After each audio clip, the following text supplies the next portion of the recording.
हमयन के रामटे के जवाहर नवोदय विद्यालय सेगांव डिस्ट्रिक्ट बुल्ढाना। आज हम कक्षा 9वीं का एक पाठ है एवरेस्ट मेरी शिखर यात्रा। उनकी लिखी है बचेंद्री पाल।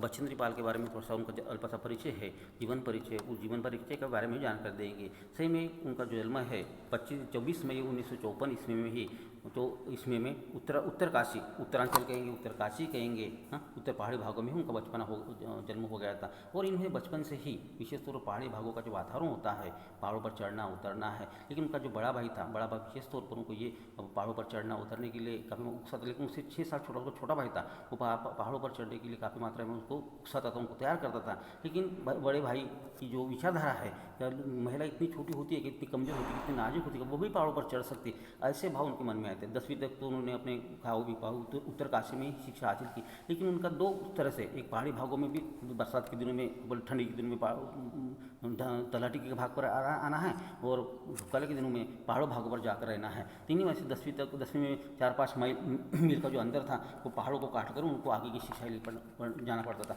और सही में घर की परिस्थिति उतनी अच्छी नहीं थी, तो आगे की पढ़ाई के लिए 8वीं कक्षा के आगे की पढ़ाई के लिए उन्होंने का खर्च निभाने के लिए खुद उन्होंने सिलाई है, कढ़ाई है, उनका जुगाड़ करना पड़ा। और तब वो कम से कम 10वीं तक पहुँचे। 10वीं पास होने के बाद उनके प्रिंसिपल ने भी उनके पिताजी को समझा दिया कि लड़की होशियार है, उनको आगे पढ़ाइए। और उसके पश्चात फिर पिताजी ने प्रिंसिपल की बात मानकर उनको आगे पढ़ाया, और संस्कृत में उन्होंने MA किया। उसके बाद बीएड भी की, बीएड की भी शिक्षा उन्होंने हासिल की। और पूरा भाव जो है लक्ष्य के प्रति उनकी समर्पण भाव को देकर एवरेस्ट विजय पाने वाली भारत की पहली महिला के तौर पर भी उनको सम्मान दिया गया। कुछ शब्द दिए गए, उस शब्द के आधार पर तो चर्चा जरूर कर लेते हैं। दुर्गम, जहाँ कठिन से जाया जा सकता है, बहुत कठिन ऐसे मार्ग पर पहुँचा जा सकता है, उसे दुर्गम भाग कहा जाता है। अवसाद यानी निराशा है, अवगत यानी परिचित है, हिम विवर बर्फ में दरार पड़ना है, उपस्कर आरोही को अपने आवश्यक सामग्री ले जाने के लिए ले जाते हैं तो उसे उपस्कर कहा जाता है। ताकि पर्वतारोही होते हैं, पहाड़ों पर उनको जाना पड़ता है, तो अपने पीठ पर एक पिट्ठू बांधकर, उस पिट्ठू में सभी सामान है, उनके खान पान के सामान है, दवा है, औषध है, और जो कुछ भी सामान है, गर्म पानी है, चाय है, चाहे दवा, ताकत बढ़ाने वाली दवा है, और सभी सामानों को अपने पीठ पर पिट्ठू में बांध कर ले जाना पड़ता है। उसे क्या उपस्कर कहा गया है। शंकु यानी नोक है। पाठ का थोड़ा परिचय भी दे लेते हैं हम। बचेंद्री पाल एवरेस्ट के शिखर पर पहुंचने वाली प्रथम महिला है। इस पाठ में एवरेस्ट की चोटी पर पहुंचने वाली एक रोमांचकारी कथा का वर्णन इसमें अंकित जरूर किया गया है। पाठ के आधार पर कुछ बिंदु दिए गए हैं, उस बिंदु को भी हम एक बार जरूर देख लेते हैं। किस तरह से एवरेस्ट अभियान पर जो चुनौती आ जाती है, संघर्ष आ जाता है, मुसीबतें आ जाती है, उसको चुनौती समस्या कहेंगे, मुसीबत कहेंगे। उस मुसीबत को झेलते हुए ही एवरेस्ट की चोटी पर हम आसानी पहुँच सकते हैं। आसानी से एवरेस्ट की चोटी पर पहुँचना इतना आसान, इतना सरल नहीं है। और इनमें से 7 मार्च 1984 को उनका एक दल बनाया गया था। उस 7 मार्च 1984 को एवरेस्ट अभियान का दल है दिल्ली से काठमांडू के लिए चल पड़ा है।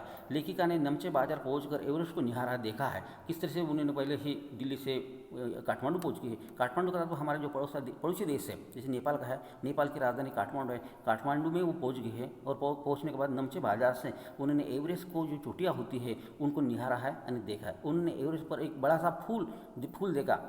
पता चला बर्फ शिखर पर 150 किलोमीटर रफ्तार से चलने वाली जो हवा होती है, उस हवा के चलते हुए इस तरह से बर्फ का एक फूल सा बन जाता है। शिखर पर चढ़ने वाले को इन चुनौतियों का सामना करना पड़ता है। अभी ये भी नहीं, जैसे कई बार हमारे इसमें भी कभी धूपकाले के दिनों में हम देखते हैं, धूपकाल तेज हवा चलती है, और तेज हवा के लिए धूल के कण होते हैं, मिट्टी के कण होते हैं, धूल के कण होते हैं, उनके गोल गोल चक्रवात बन जाता है, फूल के समान बन जाता है, चक्र बन जाता है। उसी तरह से गोल गोल चक्रवात भी बर्फ के जो छोटे छोटे अनुरेणु होते हैं, अनुरेणु के कारण जो तेज हवा भी कितनी है, 500 किलोमीटर रफ्तार से चलने वाली हवा है।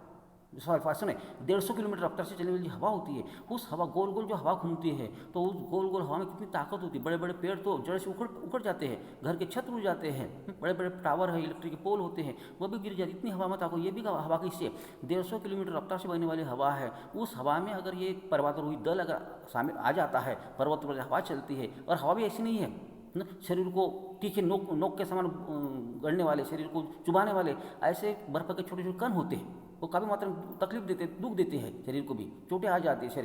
शरीर की स्किन होती है, त्वचा होती है, वह भी उसको भी नुकसान पहुंचा जाता है। इतनी तेज हवा में पहुंचा, इन वजह से कहा गया इसमें का शिखर पर चढ़ने वाले को बड़ी चुनौती का सामना करना पड़ता है। कुली है और अभी इसमें जानकारी दी गई है पाठ पर मौत।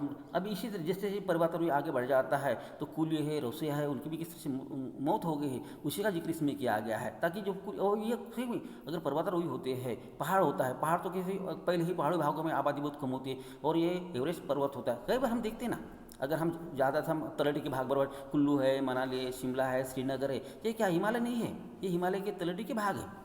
अगर हिमालय क्या है, बड़ी बड़ी चोटियाँ हैं। कई बार हमने अभी ये कारगिल का युद्ध हो गया तो कारगिल युद्ध में आपने भी टीवी में देखा होगा, अभी सर्च कर टीवी में देख सकते हो कि कारगिल की बड़ी बड़ी पहाड़ियाँ और कैसी पहाड़ियाँ है, वो बंजर पहाड़ियाँ हैं। और ये हिमालय की पहाड़ियाँ जो होती है तो बर्फ़ ढकी होती है, कुछ दूर से चमकदार पहाड़ियाँ दिखती है, पूरी की पूरी बर्फ़ से। अगर श्रीनगर से कई बार अगर होश में आपको श्रीनगर जाना हुआ तो आप देखोगे तो धुक्काले के दिन में भी बड़ी बड़ी चट्टान होती है, वो पूरी के पूरी बर्फ़ से ढके होते हैं। पहलगाम है और बहुत सारे ऐसे प्रेक्षणीय स्थल है इसमें श्रीनगर के आसपास में, उन पूरी की पूरी पहाड़ी जो होती है। और ये पहाड़ी क्या है, श्रीनगर पहाड़ियाँ, श्रीनगर केवल तलहटी है, वह हिमालय पर्वत नहीं है। हिमालय पर्वत की वो एवरेस्ट की चोटियाँ नहीं है। एवरेस्ट की चोटियाँ देखो 7,900 मीटर की भी ऊंची ऊंची पहाड़ियाँ होती है और वहाँ तो ना के बराबर आबादी होती है। कई ऐसी हिमालय की पहाड़ियाँ है, जैसे उदाहरण के तौर पर ये हिमाचल प्रदेश की जो पहाड़ियाँ होती है, तो उस पहाड़ियों में भी काफ़ी हद तक ये है, पहाड़ी भागों में भी काफ़ी हद तक जो चोटियाँ होती है बर्फ़ से ढक जाती है। तो इसी जानकारी एवरेस्ट की जो चोटियाँ भी है वो पहाड़ से ढकी, पहाड़ से नहीं बर्फ़ से ढकी होती है। इन्हीं वजह से कहा गया कुली और रसोई की मृत्यु कब हुई, 26 मार्च को अभियान दल के पेरिस पहुंचा तो समाचार मिले कि खुम्बू हिमपात पर जाने वालों में से बर्फ की चट्टानें खिसकने से एक शेरपा की मौत हो गई है और ये हो गई है, ऐसे उनके उपनेता प्रेमचंद थे, उन्होंने बताया। साथ साथ ही ये भी एक कुली रसोईया भी था, उनकी भी एक मौत हो गई। इस तरह से भी जो मार्ग पर अभियान दल जो निकला था, अभियान दल पर निकलने वाले एक कुली की और एक रसोई की मौत हो गई और अंत में वो मार्ग भी अवरुद्ध हो गया है, रुक गया है। अंत में उनका जो उपनेता था प्रेमचंद ये बताया कि अभी रास्ता साफ कर दिया गया है और बेस कैंप तक जाकर अभी प्रतिकूल ये अभी तो प्रतिकूल मौसम बना हुआ है, अगर अनुकूल बन जाता है तो आराम से हम आगे बढ़ सकते हैं। अभी प्रतिकूल परिस्थिति में, अभी अनुकूल है नहीं, अपने योग्य चलने लायक जो परिस्थिति है उसे अनुकूल परिस्थिति कहेंगे। अभी प्रतिकूल, अब चढ़ते समय अगर कोई चट्टान गिर जाती है, कोई ऐसा तूफान आ जाता है, कोई ग्लेशियर गिर जाता है तो कुली की और रसोई की जैसी मौत होगी, वैसे इस अभियान दल के जो सदस्य हैं उनके साथ भी वो घटना हो सकती है। ऐसी जानकारी उसमें उन्होंने उपनेता है उन्होंने बताया। अभी इसी वजह से कहा गया ना, कुली की मौत भी होगी और एक रसोई की भी मौत होगी है, लेकिन अभी तो परिस्थिति अच्छी है। अभी रास्ता भी साफ कर दिया गया और रास्ते में चलने के लिए जो रास्ता साफ करने के पश्चात उन्होंने जिस मार्ग से दल जाने वाला था उस दल में झंडियाँ है, निशानियाँ हैं, कुछ झंडियाँ कहेंगे, कुछ ध्वज कहेंगे, तो निशानियाँ हैं, वो गाड़ कर रख दी ताकि आने वाले दल को आसानी से रास्ता दिखाई दे करके। वो 7,000 देखो कितने हैं, ये जो एवरेस्ट की ऊंचाई 7,900 मीटर की ऊंचाई तक पहुंचना, इतना 7,900 मीटर की ऊंचाई तक पहुंचना कितना कठिन काम है। वो भी अगर मान लो ये ठंडी के दिनों में बर्फ से ढकी चोटियां पर पहुंचना है, और उस समय कितनी कठिन ऐसे परिश्रमी ये काम है और किस तरह से हमें लेखिका ने उस काम को अंजाम दिया है, पूरा किया है। और इन्हीं में से तो भारत सरकार के द्वारा भी उनको पुरस्कृत किया गया, पद्मश्री है, पद्म भूषण है, इस पुरस्कार से उनको सम्मानित किया गया। और भारत के चोटी पर चढ़ने वाली भारत की महिला के तौर पर भी बचेंद्री पाल का नाम सम्मान से लिया जाता है। अब ये जानकर लेखिका ने एवरेस्ट को पहली बार इतनी नज़दीक से देखा था, उसे पता चला कि हिमपात के कारण कभी कभी बड़े बर्फ़ की चट्टानें तत्काल ही गिर जाया करती है। अब ये भी कहा कि बड़ी बड़ी बर्फ़ की चट्टान जैसे हमारे वो बारिश गिरता है, उसी तरह से ठंडी के दिनों में हिमालय पर्वत पर बर्फ़ के छोटे छोटे अणु रेणु है, बारी बारी कण होते हैं। वही को कई बार हम देखते हैं ना, श्रीनगर की पहाड़ियाँ देखती है या मार्ग अवरुद्ध हो जाए, जब भी कुल्लू है, मनाली है, शिमला है, उनके घरों पर पेड़ों पर भी हमें छोटे छोटे बर्फ़ के टुकड़े से पेड़ भी ढक जाते हैं। कई बार तो पेड़ों ऐसा लगता है ये पेड़ न होते हुए क्या है, बर्फ़ का बना हुआ पेड़ है। इसी तरह से वो बड़े बड़ी चट्टानें होती है, वो बर्फ़ से बन जाती है और वो चट्टानें भी क्या हो तत्काल गिर जाती है। चट्टान बड़े बड़े हिमखंड होते हैं तो नीचे गिर जाते हैं और गिरते समय अगर किसी तरह अगर पूरा इलाका कैसा है, पहाड़ों से कुछ चोटियाँ बड़ी है, कुछ छोटियाँ है, लेकिन पूरा इलाका पहाड़ों से एक पहाड़ों से दूसरे पहाड़ों पर ये बर्फ़ की चट्टान में गिर जाते हैं। और ऐसे ही चट्टानें अगर किसी कैंप पर गिर गई तो शायद कैंप में रहने वाले लोग होते हैं वह भी क्या हो जाते हैं, उसमें हताहत हो जाते हैं। उसी की जानकारी भी इसमें अंकित करने की कोशिश जरूर की गई है। अभी आगे हम देखेंगे कैंप पर ग्लेशियर का टूटना, किस टूटने के बाद कैसे हालात बन जाते हैं, वही जानकारी अंत में उनके लेखिका ने एवरेस्ट को पहली बार इतनी नज़दीक से देखा है। उसे पता चला कि हिमपात के कारण कभी कभी बर्फ़ की चट्टानें तत्काल गिर जाया करती है और धरती में दरार पड़ जाती है। अगले दिन डॉक्टर मीनू ने उन्हें एल्यूमिनियम की सीढ़ियाँ, लट्ठों तथा रस्सियों का उपयोग करना किस तरह से करना है ये भी सिखा दिया, ताकि एल्यूमिनियम की सीढ़ी मजबूत होती है, हल्की भी होती है और मजबूत है। लट्ठे यानी लकड़ी के जो बड़े बड़े पट्टे होते हैं, पाटिया होती है, पट्टे होते हैं, चट्टे चाहिए होते हैं, उनकी जानकारी इसमें दी गई। लकड़ी के चट्टाने हैं, लट्ठे हैं, लट्ठों का भी प्रयोग करो और रस्सियाँ है वो भी बांध, ताकि ये दल जो अभियान दल के जो सदस्य होते हैं वो जब पर्वतारोहण करते हैं उस समय एक दूसरे के कमर को रस्सी बांधकर, आगे वाला, बीच वाला, नीचे वाला, पीछे वाला, सब लोगों एक दूसरे को बांधकर, हाथ में रस्सी होती, कमर में रस्सी बांधते, ताकि एक दूसरे को सहारा देकर, एक दूसरे को हिम्मत बनाकर वो आगे बढ़ाया जा सके। फिर इस तरह किस तरह उपयोग करना है, कहाँ का उपयोग करना है, इसकी जानकारी डॉक्टर मीनू ने उनको बता दी। तीसरे दिन उन्हें हिम्फा से कैंप तक सामान ढोकर चढ़ाई करने का अभ्यास भी करता, ताकि आप उनका खुद का सामान एक पीठ पर एक पिट्ठू बांधकर, वो पिट्ठू में भी पूरा सामान उनका खुद का सामान है, गर्म पानी है, चाय है, कॉफ़ी है, खाने की कुछ दवाएं है, और शक्तिवर्धक दवा भी है, उनका भी प्रयोग, बिस्कुट है, चॉकलेट है, उसका भी प्रयोग किस तरह से करना है, और अपना सामान खुद ढोना है, उसका भी अभ्यास उनको कराया गया। 29 अप्रैल को जहाँ वह अंगदोर्जी, लोपसांग और गगन बिस्सा साउथ पोल पहुँचे। उन्होंने यह 7,900 मीटर की ऊंचाई पर स्थित था। अंत में 7,900 ऊंचाई पर किस तरह से उनको जो अंगदोर्जी है, लोपसांग है, गगन बिस्सा है, उनके साथ उन्होंने 7,900 मीटर की ऊंचाई तक किस तरह से पहुँचने के लिए उन्हें सहायता की, बाबी हमें यहाँ तक पहुँचना है करके, उसके लिए किस तरह से अभ्यास करना है, उस अभ्यास की भी जानकारी उन्हें दी है। अभी कैंप ग्लेशियर का टूटना, अभी कैंप पर किस तरह अभी ये 15-16 मई के बुद्ध पूर्णिमा का दिन था, और इस तरह किस तरह लासे की ओर से भारी चट्टान किस तरह से लगातार फिसलती हुई उनकी तंबू में आकर गिर गई है, और तंबू में सोए हुए जो लोग थे, अचानक किस तरह से रात के 12:30 बराबर की चट्टान उनके शरीर से फिसलती हुई, रगड़ती हुई किस तरह से आगे निकल गई है। कैंप तहस-नहस हो गया था। सभी 9 पुरुष सदस्यों को चोटें के कारण बेस कैंप भेजा गया था। लेखिका ने जाने से मना कर दिया। अंत में कहा जो बेस कैंप पर जो एक बड़े से ग्लेशियर है, बड़ा सा चट्टान है, बर्फ की बड़ी सी चट्टान है, किस तरह से 15-16 मई बुद्ध पूर्णिमा के दिन में किस तरह से वो चट्टान गिर गई थी, और जो 9 सदस्य थे उनको चोटें के कारण किसके हाथ टूट गए, काफी तो इंजर हो गए थे, जख्मी हो गए थे, और इनको सभी बेस कैंप पर सभी सदस्यों को भेजना पड़ा।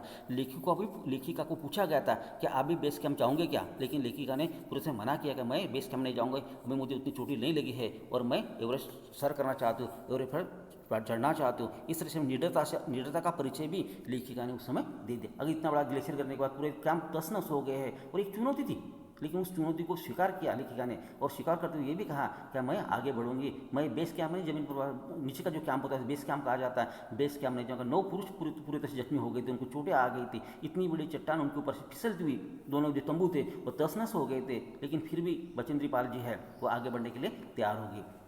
बचेंद्री द्वारा साथियों की सहायता, इस तरह से साउथ कोल पहुंचकर बचेंद्री ने चाय बनाई, और अपने साथियों की तलाश के बारे में भी उन्हें बाहर निकली कि भाई मेरे साथी का चाय बना ली, चाय पी ली, और अपनी साथी कैसे उसके बारे में पूछताछ करने वाले। कुछ ही दूर उन्हें मीन और जय भी मिले। लेखिका आगे की तलाश में निकली, और उन्हें जूस भी दिया गया। जो उनके जो साथी थे उनको जूस भी दे दिया गया, और आगे क्या क्या हो रहा है, क्या में क्या क्या हो रहा है, उनकी तलाशी के लिए, उनकी जानकारी प्राप्त करने के लिए वह आगे बढ़े। शिखर यात्रा, लेखिका अभी अंत में ये भी कहा कि अभी करीब काफ़ी मात्रा में मंजिल तक वो पहुंच गए हैं, और मंजिल तक पहुंचने के कारण भी लेखिका ये कहते हैं कि अभी शिखर यात्रा तय करना है। और इन वैसे 4 बजे किस तरह से लेखिका सुबह 4 बजे उठी, और अंगदोर्जी ने चढ़ाई करने के लिए कहा। उसने अपने सामान के साथ काफ़ी गर्म थी, काफ़ी सामान था, काफ़ी गर्म जैसे सामान, ताकि वो जैसे ऊपर जाएंगे हवा भी कम हो जाए, ऑक्सीजन का सिलेंडर भी हमारा साथ होना, और गर्म कपड़े भी पूरे शरीर को भी ढक के रखना पड़ता है। केवल जो हमारा जो पूरा चेहरा भी ढक के रखना पड़ता है, केवल आँखें भी चश्मे के साथ, या वो बड़ा से मुखौटा होता है, मुखौटा पहन कर केवल वो कांच की सहायता से हम बाहर का दृश्य देख पाएंगे। पूरे बदन को ही ढक के रख देना पड़ता है। उन्होंने बिना रस्सी चढ़ाई शुरू कर दी। बर्फ काटने के लिए दांतों वाले फावड़े से काम लेना पड़ा। 2 घंटे में वे शिखर कैंप तक पहुंच गई। अंगदोर्जी ने बताया कि इसी गति से अगर चलेंगे तो हम 1 बजे तक शिखर पर पहुंच जाएंगे। जो बगैर रस्सी किस तरह से उन्हें बहादुर से हमारी जो बचेंद्री पाल है लेखिका किस तरह से 4 बजे उठी और तैयारी करने लगी, और चलते देखते वो बेस कैंप तक पहुँच गए। बर्फ काटने के लिए उनके फावड़े का भी उन्होंने इस्तेमाल किया, प्रयोग किया, और अंत में उनके जो सहायक थे अंगदोर्जी ने बताया कि इसी रफ्तार से अगर हम चलेंगे तो 1 बजे तक हम जरूर कहाँ पहुँच जाएंगे, उस शिखर पर पहुँच जाएंगे। शिखर पर पहुँच गई वो। अंत में शिखर कैंप पर चाय पीने के बाद चढ़ाई फिर से शुरू हुई। वे रस्सी के सहारे ऊपर ऊपर चढ़े। लाट्टू लाट्टू उनका संतुलन बनाने के लिए बीच में चला और उसने लेखिका की ऑक्सीजन की मात्रा ऑक्सीजन की मात्रा बढ़ाई और आसान कर दी। और मतलब ये ऑक्सीजन की मात्रा थोड़ी तरह जैसे हम ऊपर चढ़ते ऑक्सीजन की मात्रा कम हो जाती है और इनमें से लेखिका को छोटे ऑक्सीजन के सिलेंडर होते हैं, उनमें ऑक्सीजन की मात्रा थोड़ी बढ़ा दी है, जिनके कारण उनको चलने में भी काफ़ी मात्रा में सुविधा होगी और वह कैंप तक पहुँच गए। हवा की गति बढ़ने से दूर से दिखना बंद हो गया था। अभी इतना हवा जोर से हवा चल रहा था, आगे का दृश्य कैसा है ताकि धुंधला, जैसे मान लो कभी कभार हमारे इसमें धूप वाले दिन में जो धूल का जो तूफान आ जाता है तो आगे का दृश्य दिखाई नहीं देती, इससे हवा तेज हो गई थी और हवा में भी क्या था, छोटे बर्फ के टुकड़े होने के कारण जो आगे का दृश्य है दिखना भी बंद हो गया था। 23 मई 1984 को दोपहर 1:07 वह एवरेस्ट की चोटी पर खड़ी होगी। और जो खड़ी होने वाली, जब 1:07 में एवरेस्ट की चोटी पर चढ़ने वाली ये पहली भारतीय महिला बन गई है। सबसे पहले उन्होंने वो चोटी पर पहुंचकर किस तरह से शिखर को प्रणाम किया है और शिखर को अभिवादन किया, अपने वो जो बर्फ होते वो माथे पे लगाया, अपने साथ जिन्होंने जो दुर्गा की जो मूर्ति और हनुमान चालीसा, तो वो लाल कपड़े में किस तरह से उन्हें बाहर निकाला, उनको वंदन किया, उनको उनकी पूजा अर्चा की और कोई अपने फावड़े से थोड़ा सा बर्फ काट कर उसमें किस तरह से उनको छुपा दिया और देश का झंडा है वो चोटी पर उन्हें गाड़ दिया है। एवरेस्ट चोटी पर दो व्यक्तियों के साथ खड़े होने की जगह भी नहीं थी। उन्होंने पहले बर्फ के फावड़े से जगह बनाकर स्वयं को सुरक्षित किया, फिर घुटनों के बल बैठकर माथे को बर्फ से लगाया, सागर माते के ताज को चूमा।